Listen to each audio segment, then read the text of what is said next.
izina ry'Imana Data na Mwana na Roho Mutagatifu, amena. Gira amahoro ya Kristo umuvandimwe. Uyu munsi rero tugiye gukomeza gusenga twifashishije igisingizo cy'impuhwe z'Imana kivuga ngo mpuhwe z'Imana we mizero y'abihebye turakwiringiye. Muvandimwe mwiza, impuhwe z'Imana n'amizero yacu, cyane cyane iyo twasumbirijwe n'urugamba ndetse tumaze no kubona ko rutagishoboka, twihebye rwose. Izo mpuhwe z'Imana ziraza zikadusanga, zigatuma tubona inzira ikwiriye. Za mpuhwe z'Imana zasanze Petero amaze kwihakana Yezu, maze zikamwiyereka nuko akagaruka. Izo mpuhwe z'Imana zasanze cya gisambo ku musaraba, zikakiyereka maze kigakira. Izo mpuhwe z'Imana rero nizo mizero y'abihebye, bamaze kubona ko isi yabarangiriyeho, urubanza rw'isi rwaciwe, ariko Imana Nyirimpuhwe ikaba igifite ijambo rya nyuma. Muvandimwe mwiza rero, wikomeza kwiheba kuko Yezu yatweretse inzira ituma tutiheba. Gira amahoro ya Kristo, jyewe rero ukuganiriza kandi ugufasha gusenga uyu munsi ndi umumararungu Marie Louise.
Nyagasani Yezu aratubwira ati, hari ubwo isi igutera kwiheba kubera filime y'umuruho ikomeza kukwereka, igashaka ko uhora uyihanze amaso kandi iguca intege. Iyo ukomeje kureba aho isi kwerekeza, ugakomeza kureba ubugome buyibamo, ubujuru, ubusambanyi, nabi, inzika, ishyari, ubusinzi, amatiku, amahoro make, ubukene n'ibindi by'urucantege biyiberaho, wibaza niba ushobora kuzayitindaho. Nyamara ifite uburiganya, kuko n'indushyi nyinshi ziyiriho nta n'imwe yifuza gupfa, ndetse n'ibyo abantu bahirimbanira akenshi bari byo gutuma badapfa. Kubera ubujiji, abantu bibwira ko ku isi ariho heza maze bakayihambiraho. Bahora bahangayitse ngo bashaka icyabatunga, maze bagahirimbana bashaka kuronka ubuzima bw'isi. Ibyo si icyaha, ariko kandi uko muhibikana mushaka iby'isi, muba ari nako muhibikana mushaka iby'ijuru. Nibyo koko muvandimwe mwiza, aya magambo Nyagasani Yezu atubwiye aratuma dutekereza dusange ndetse ibibera mu isi ntabwo byumvikana. Hari igihe uyireba ukavuga uti iyi si sinayitindaho, ubujura, inzangano, ibiki byinshi cyane. Ubu muri iki gihe hari ibyo by'iterambere rigenda rizana n'ibindi bintu, ubusambanyi bw'indengakamere, ibintu mbese ukavuga uti ibintu byose biri ku rwego rwo hejuru. Wanayireba uri umugenzi ugana mu ijoro ukumva utakabaye uyitindaho, ariko hagira ikintu cyiza kije gutuma upfa ukavuza induru, akaba ari wowe wa mbere uvuza induru. Kubera iki? Isi irariganya, yifitemo uburiganya, ntabwo ishaka kuyivaho kandi ntabwo ishaka kunayigumaho. Mbese mu Kinyarwanda tuvuga ngo iragucunda yikoba, mbese irakubyinisha. Nyamara kubera ko twamenye Imana tukamenya icyishimisha, natwe ntabwo dushobora guhera muri ubwo bushishi bumeze gutyo. Twebwe abagenzi bagana mu ijoro twamaze kumenya ikitujijura, ni uko tugomba gushaka ikidutunga. Rwose Imana iravuga ngo ntabwo ari icyaha, ibyo si icyaha, ariko kandi uko muhibikana mushaka iby'isi muba ari nako muhibikana mushaka iby'ijuru. Ni ukuvuga ngo guhibikana ushaka icyagutunga ntabwo ari icyaha, ahubwo icyaha ni ukuhihibikana udatekereza ko hari iherezo ry'urugendo rizabaho. Benshi muri mwe bifuza kuramba, bakifuza gutunga bagatunganirwa. Ibyo bikabatera guhora bakora ubutaruhuka. Umaze kugera ku rwego rumwe agahora ashaka uko yagera ku rwisumbuyeho, bityo umuntu ntagire na rimwe ngo atuze, ahubwo agahora ashakisha icyamuteza indi ntambwe. Ibyo ni umuruho w'isi urangirana n'ubuzima bwo ku isi. Nyamara banjye ndababwiye ngo mwihibikanire iby'isi kuko bishira bwangu, ahubwo nimuhihibikanire kubitsa mu ijuru aho imungu idashobora kubangiriza. Nibyo koko aya magambo aruzuzanya n'amagambo ari muri Bibiliya, aho Bibiliya itubwira, ijambo ry'Imana nyine ritubwira ngo mbere na mbere muhihibikanire ingoma y'Imana n'ubutungane. Haleluya! Ibindi muzabihabwaho umugereka. Abantu rero kubera ubwenge bukeya dufite, duhihibikanira umugereka, iby'ingenzi tukabijugunya. Mu ijuru ntihaba amarira, nta mubabaro, nta ndwara, nta rupfu, nta gahinda, nta maganya, nta shyari, nta bukene, nta bibazo, ni umunezero udashira. Nyamara bakubwira kurijyamo ukanga. Bavuga ngo urupfu ugasanga biruka cyane baruhunga ari abasenga, na ba bandi bashaka ngo kuzaritaha. Umva nyine ni ibintu bihabanye koko mu buryo bwo kubisobanura. Mu ijuru rero abazarijyamo ntibazinjizwa n'amafaranga, nta ruswa ihaba, ntibazinjizwa n'ubwiza bwo ku mubiri, ntibazinjizwa kandi n'ubwoko runaka, ntibazinjizwa n'ikimenyane, ntibazinjizwa no kuba abayoboke b'idini runaka, ntibazinjizwa n'igitugu, ntibazinjizwa n'ubuhangange cyangwa ubwema bw'isi. Mu ijuru hazinjira uwihanganye mu bigeragezo, agahora arangamiye nyir'imitsindo. Nguwo uzatunga ingoma y'Imana ho umurage. Hazinjiramo uwemeye kumpereza byose kugira ngo mbe umugenga wabyo. Hazinjiramo umuntu warikoreye atiganyira, akareba ku musaraba soko y'ibyishimo by'umutima. Hazinjira uwariharaniye, hazinjira ab'ibyihare mu gukorera ijuru. Hazinjira utaranyihakanye mu maso y'abantu. Hazinjira kandi uwasenganye umutima utaryarya. Hazinjira uwakunze mugenzi we wese atitaye ku bwoko, idini, akarere, ibara ry'uruhu n'ibindi byose bitanya abantu. Hazinjira uwiyimye ibinezeza umubiri, ariko bigamije kugusha roho, ahubwo hazinjira uwemeye kuba ikivume kubera izina ryanjye. Hazinjira uwanesheje shitani mu mitego yayo yose.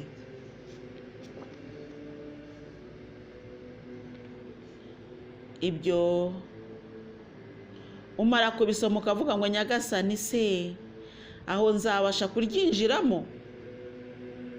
Nanjye ndagushubije ngo humura, kuko impuhwe z'Imana arizo mizero y'abafite ibibazo, abihebye n'ababuze uko babigenza. Humura, kuko impuhwe z'Imana zikuri bugufi, kugira ngo numara kwihana ubabarirwe, maze uzajye mu ijuru. Zizagufasha kwisuzuma no kwihana, bityo ugere mu mahoro y'ijuru.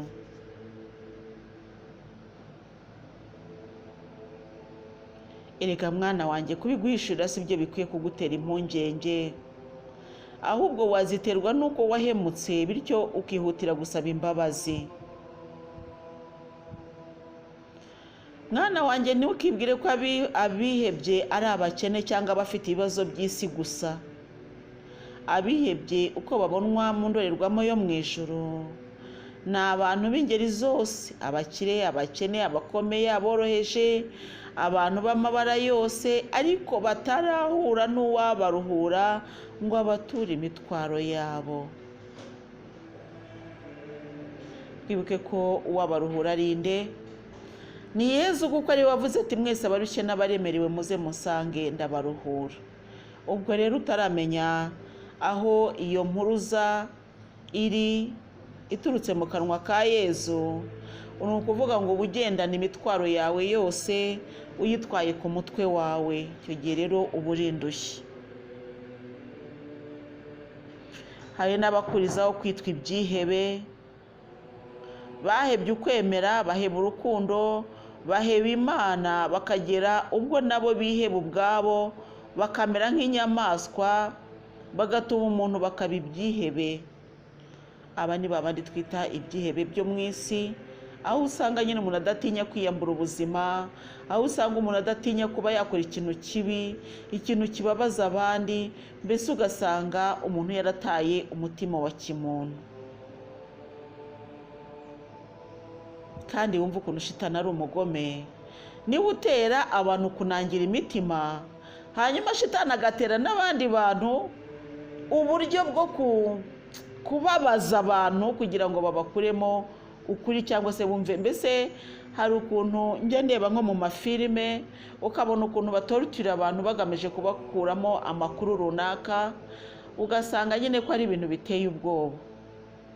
Shitani rero niyo itera intambara ku isi, yamara kuzitera ikaba ari itera inzangano mu mitima y'abantu, igatera abantu kwinangira ntibavugishe ukuri, igatera na ba bandi kubatotira ku rwego rukomeye cyane. Mbese ibyo byose biterwa na shitani. Mbese shitani ni nyirabibi, niyo nyabibi, mbese niyo mugenga w'ikibi, niyo soko y'ikibi. Itera rero abantu kuba nk'inyamaswa. Abo baba rero ari abantu nyamaswa, baba bahagaze nk'abantu ariko batekereza bunyamaswa. Abo rero nabo bari mu bo impuhwe z'Imana zirembuza ngo bave mu kwiheba, bagire urukundo, maze basubirane isura y'abana b'Imana.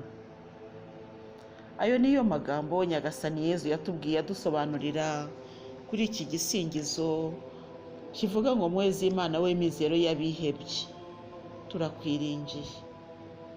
Ni ukuvuga rero ngo mu mpuhwe z'Imana ntawe ukwiriye kwiheba, kuko aho waba ugeze hose Imana ishobora kukugarura kandi ikakugira neza.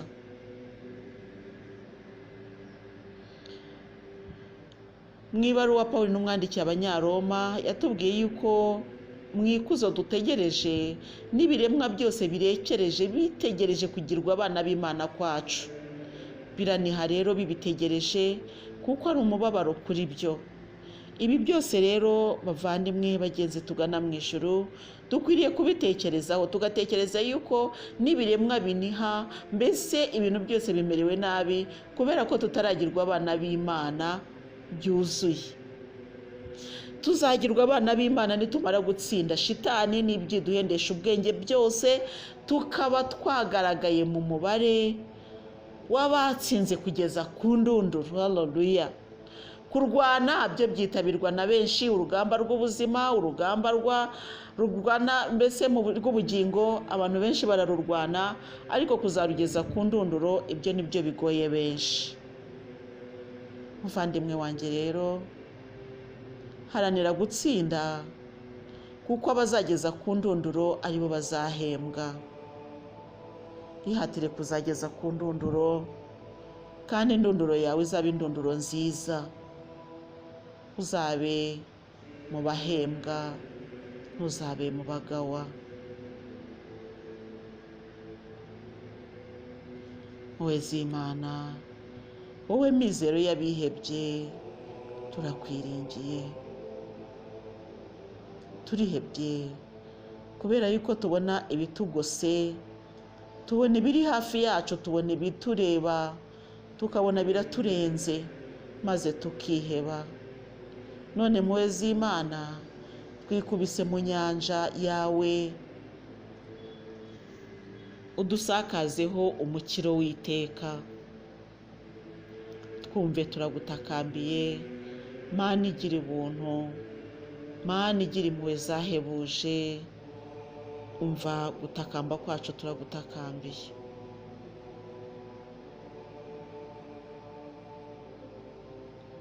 Mpuhwe z'Imana, wowe mizero y'abihebye, turakwiringiye. Imana ni nyampuhwe kandi ni nyiribambe, itinda kurakara kandi ikagira urugwiro. Niyo mpamvu nzaririmba impuhwe za Nyagasani ubuziraherezo. Amina. Ku izina ry'Imana Data na Mwana na Roho Mutagatifu. Amina.